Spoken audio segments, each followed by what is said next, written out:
Hello, I'm Dr. Lipi Roy, and welcome to my show, Health, Humor, and Harmony. And welcome to the first episode of 2023. Last weekend, I went to the Palm Springs International Film Festival, where I had the opportunity to attend screenings of movies with health-related themes. I went to the world premiere of Shot in the Arm, a documentary about the rise in infectious diseases such as measles and polio amid growing anti-vaccination propaganda, and the public health heroes who are actively combating this disease of life-threatening disinformation. In today's show, I interview Oscar-nominated director Scott Hamilton Kennedy and executive producer and acclaimed astrophysicist and science communicator Neil deGrasse Tyson about their riveting film, Shot in the Arm. Let's get started.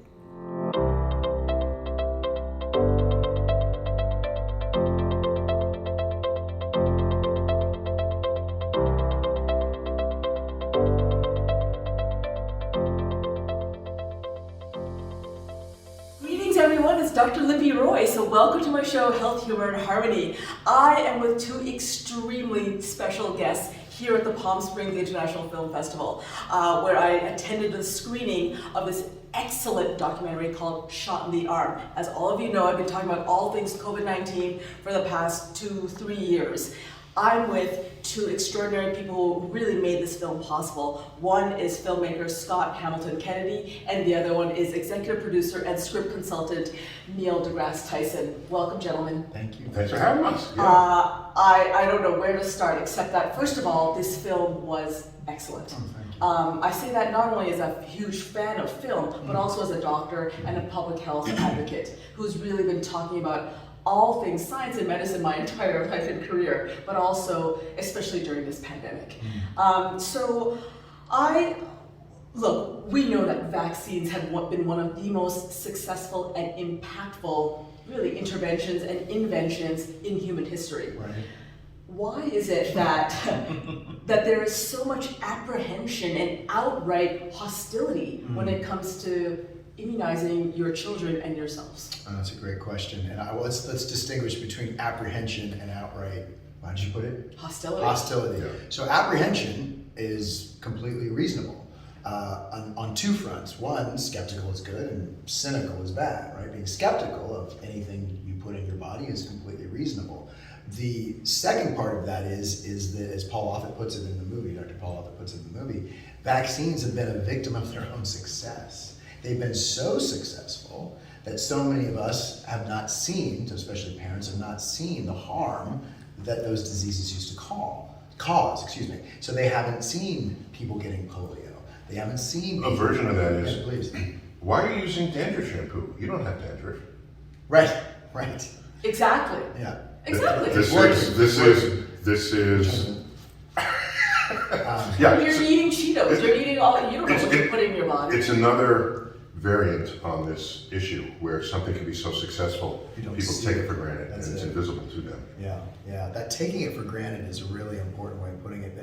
That we're living in a time where people are, again, cynical and pointing out that these big institutions have messed everything up, right? Big pharma, big medical, big government.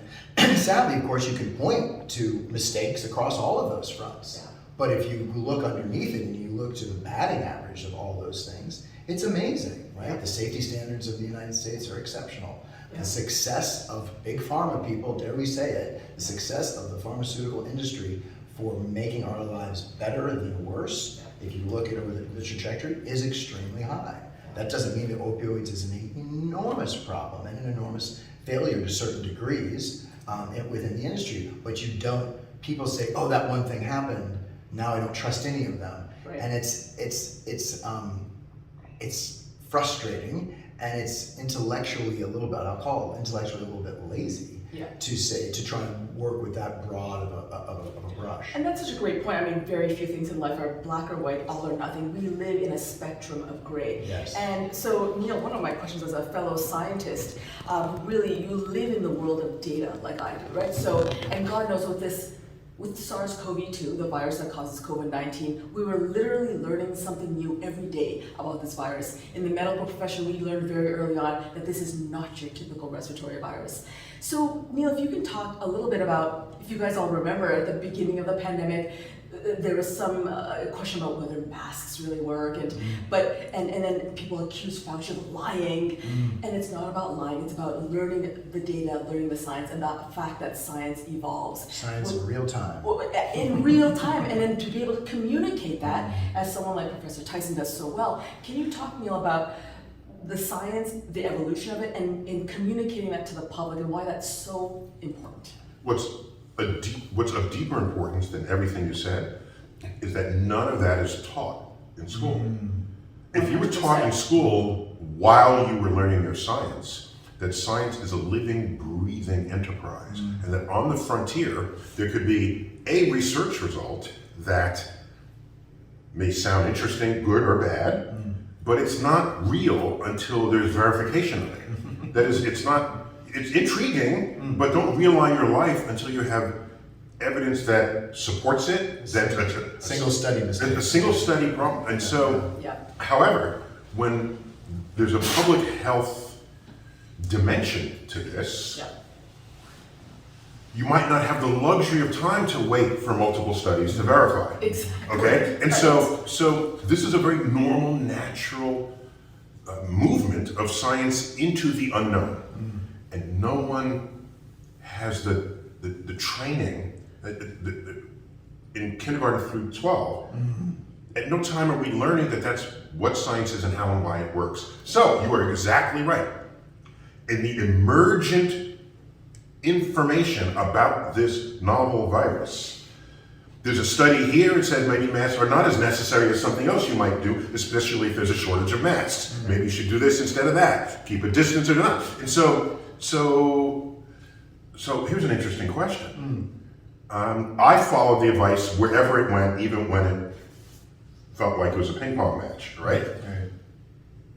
If you're not going to do that, who else's advice are you going to follow? That's right? Is it if you're not going to follow even It goes the like this sometimes, fluctuating, Neil. It's just I'm only following this person. even the fluctuating advice on the frontier of the medical profession. Yes. If you're not going to follow that, is it just some YouTuber that you're going to tune into? Is it just your neighbor? Is it going to be your politician? Uncle Bob. Uncle Bob? Yeah, Uncle Bob especially. I love Uncle Bob. Uncle Bob. He's crazy. Yeah, and Aunt Mary, both of them. Well, when it comes to your field of like astronomy, which my dad bought me Cosmos when I was a little girl, constantly. I'm not gonna go to my neighbor or help to myself when it comes to like NASA, rocket ship, mechanics. Right.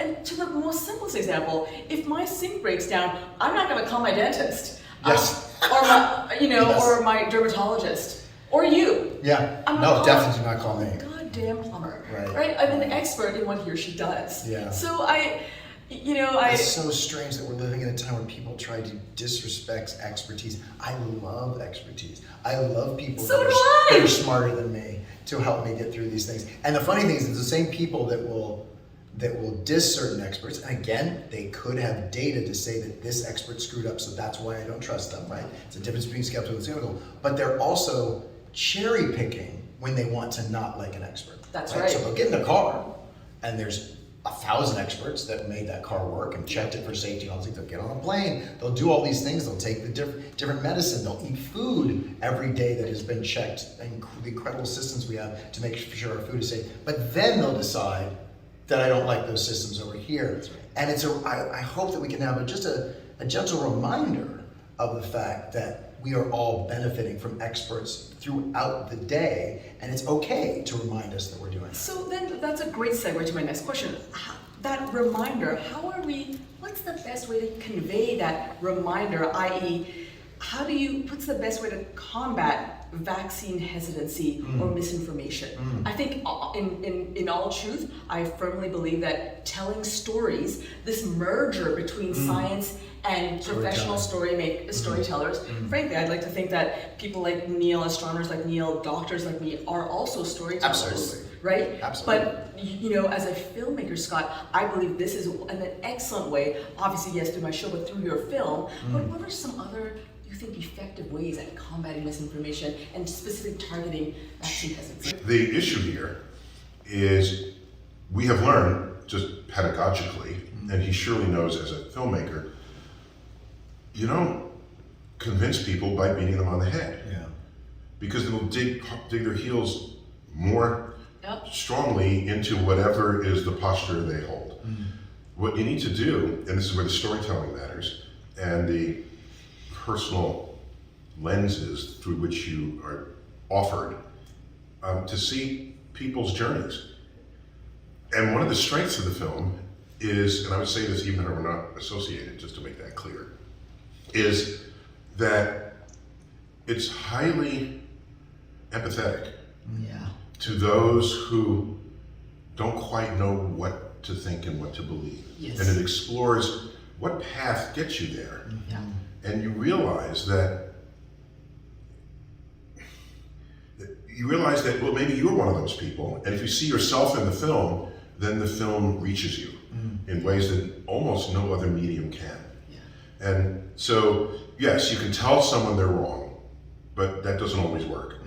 You have to be more tactical about that. Empathy is such a beautiful word. Right. It's so lacking in our conversations that, yeah, if anybody described the film as empathetic, I would be honored, because we worked really, really hard at doing exactly what Neil is saying, that a mother, I'm saying mothers because it's a lot of the antis target mothers, but the parents and the mothers that have been led astray by somebody like Andrew Wakefield in his fraudulent study in 1998, trying to make a connection between MMR and autism. I want to have empathy for those mothers, that they have a child with autism. I have a nephew with autism, and it's a difficult thing, and he's a beautiful young man, and I don't want to get choked up. Somebody told us he would never drive a car or go to college, and he has his driver's license, and he's in college right now. So it's beautiful what can happen with healthy dealings with autism. But I have nothing but empathy for a mother that wants to know, why does my child have autism?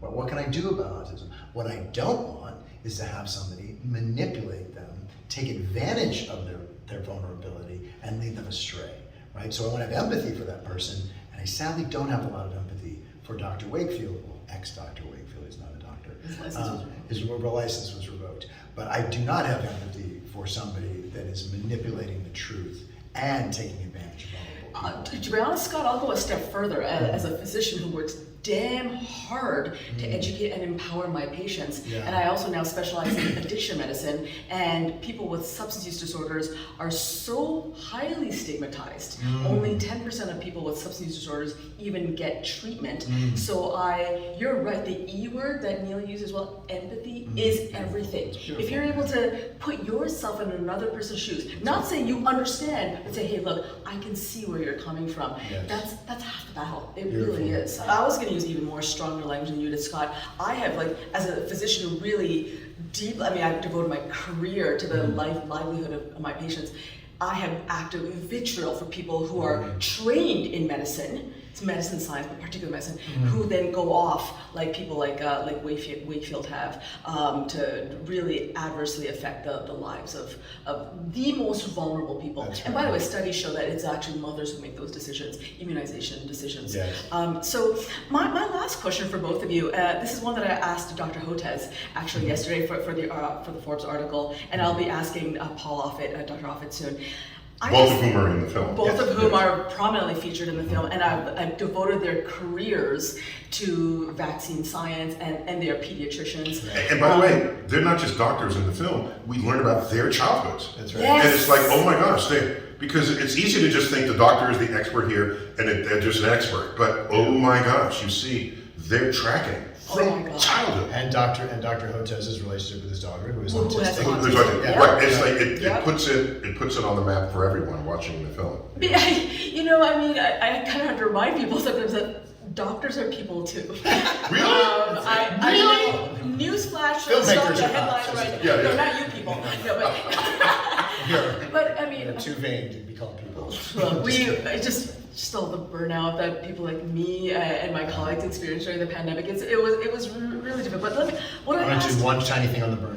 Please. We really hope, and we've seen it in preview screenings of the film, that the film will be a cathartic and will be healing in terms of saying it was worth it. What was the and name to of the come back, not to burn out. The nurse practitioner, Blima Marcus. And amazing, yeah. With the great portrayal of actual burnout. Peter and Paul also experienced burnout, but you really showed it. Right. You showed when the way that she was wearing her scrub, she was in the hospital, all of her ups and downs. You really showed a great example of there. But my question that I asked Dr. Hotez and Offit, and I'm going to ask you, but I'll reframe it a little.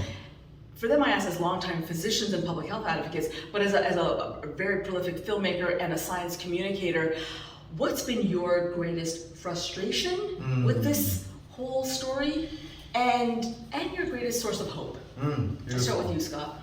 The frustration would be along the lines of some of the things that we talked about, is the manipulation of the truth and the manipulation of vulnerable people.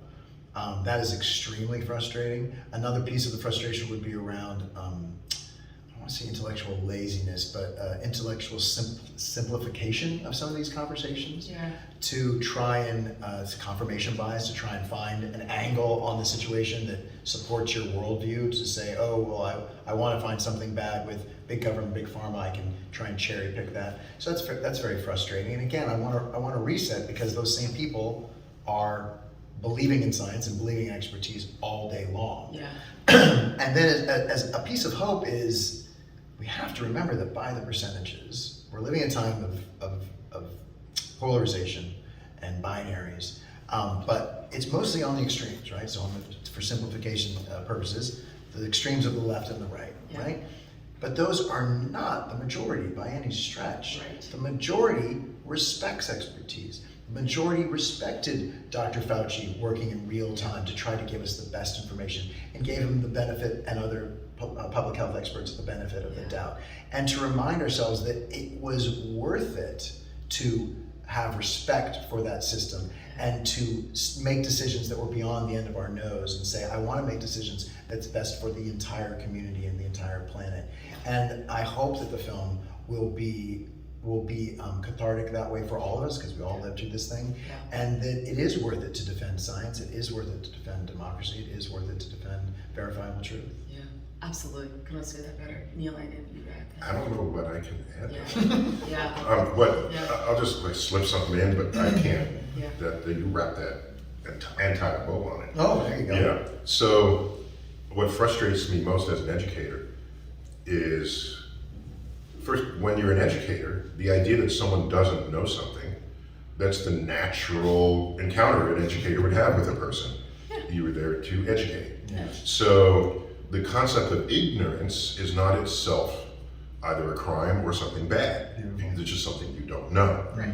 What concerns me most is when people have learned just enough about a topic to think they're right, but not enough about the topic to know that they're wrong. And so there's this place where so many people occupy, and this is, as we said earlier, they think they're an expert, but they're not, and they don't know that they're not an expert for having just spent an hour and a half in a Google search. There's a reason why people spend years in school reading journals and books and getting taught and knowing how to interpret that data. That's, interpret it and then be able to communicate it. One of my frustrations, I didn't mean to cut you off, is that you guys did great. I did. I'm a horrible person. Actually, I'm from New York, and if you're not cutting off. No. Just talking. No. In New York, if someone doesn't cut you off, it means they're not listening. That's right. They don't care. It's a form of care and affection. Yes, it's evidence. It's a rhythm. It's evidence that they're totally in every sentence you're saying. My source of frustration, what didn't make me just jump out of my seat into the screen, is the Del Bigtrees. As vile as Wakefield is, here's a guy who knows some science. He's actually not a scientist. He's not a physician or epidemiologist researcher.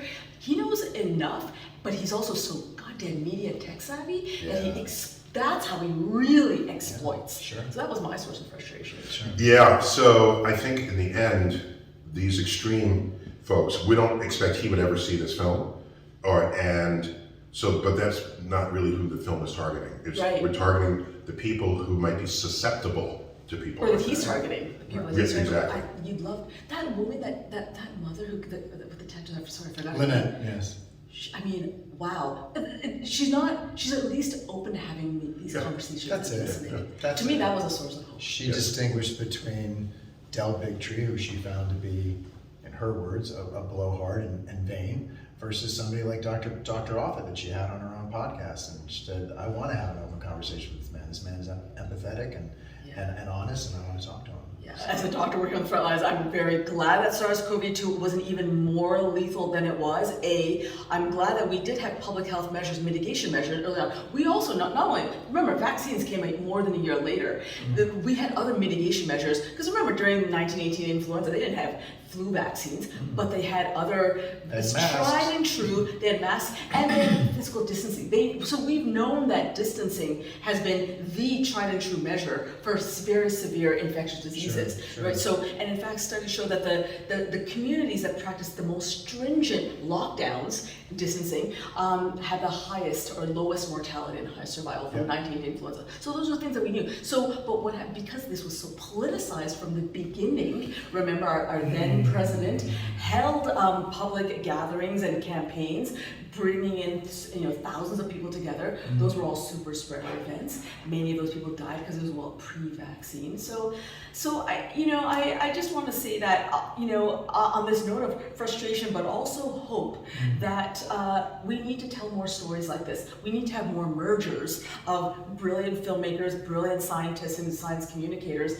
to educate and empower the public, but really to give them a voice. Because I think that's what a shot in the arm does. It gives people a voice. People who are affected by infectious diseases like polio, smallpox, chickenpox. You guys talk to people with measles or families affected by that and COVID-19, but you also talk about evidence-based public health measures like vaccines, masking, and other, just trusting scientists and public health people and communicators. So I just think we need more of these kind of mergers and opportunities to allow people to tell their stories and to listen to their concerns. Just a quick point. Thank you guys. A quick point about trust. I think the issue is not, do I trust what this person is saying, so I'll just do it. It's, what do I need to do to know whether I should trust them? Right. Okay, and you find out what they're saying, and then what are the tools? What is your toolkit for assessing that? Yeah. And if one of them is, this person is saying the same thing that I see on the CDC web pages, or that came out in a report of the National Academy of Sciences. Well, for the past 10 years, they haven't led me astray. Right, exactly. So there are ways to do this without you having to be the expert. Yeah. There are ways to track the reliability of information. Right. And if you have a bias that infuses into that, you are ill-equipped to actually conduct that exercise. Right. And if I get one more H word in here, please. Is the humility, going to your earlier point about how do we decide on these things, is dare we say that humility is a bad thing? It's a good thing. Having humility to say, I might not know. Having humility to say, by not knowing where can I go to try and get the better answers to make these decisions, and the beautiful humility to say, it might not just be about me. It's about all of us. I want to give Scott an honorary medical degree, because I honestly, Scott, what I often say to my patients is, and I wish more doctors were taught this, is to say, you know what, I actually don't know, but you know what, we're going to find out together. We're going to work together to make sure that you get the care that you need. I do that with my patients with addiction and diabetes. It doesn't matter. Scott, if she gives you this degree, don't prescribe it. No. It's not. Okay, I'm sorry, honorary. just to be clear. On that note, I also believe that laughter is the best medicine. So, folks, please join me in really thanking Scott and Neil deGrasse Tyson. I cannot thank you for making this film, telling the story, and taking the time to talk to me. I really appreciate it. Thanks. And keep up what you're doing. Thank you so much. Keep You what guys you're are doing. such Oh my rock God. stars. Thank you guys so much. Appreciate you. Thank you. I am so grateful to director Scott Hamilton Kennedy and executive producer Neil deGrasse Tyson for not only making this important film, but also to sit down and talk to me about this urgent, growing public health problem. As a doctor and public health advocate who has seen unvaccinated people die from vaccine-preventable diseases, and who strongly believes in accurate medical messaging, I highly recommend this film. And when you do see this film, bring someone with you who's unsure of or afraid of vaccines or flat out thinks that they're dangerous. This film can open up a conversation. So how can you get involved? Check out the film's website, shotinthearmmovie.com, and then click Get Involved. You can also learn from, volunteer with, and or donate to your local public health department, as well as organizations like immunize.org, the International Vaccine Access Center, the National Cervical Cancer Coalition, Voices for Vaccines, and many others. Well, that's all for today. Here's your joke of the day to start off the new year. What was the first thing said on January 1st, 2021? Hindsight is 2020. Be sure to subscribe to my YouTube channel, write comments below, and follow my Instagram at Health Humor Harmony Dr. Roy. Be well, I'll see you soon.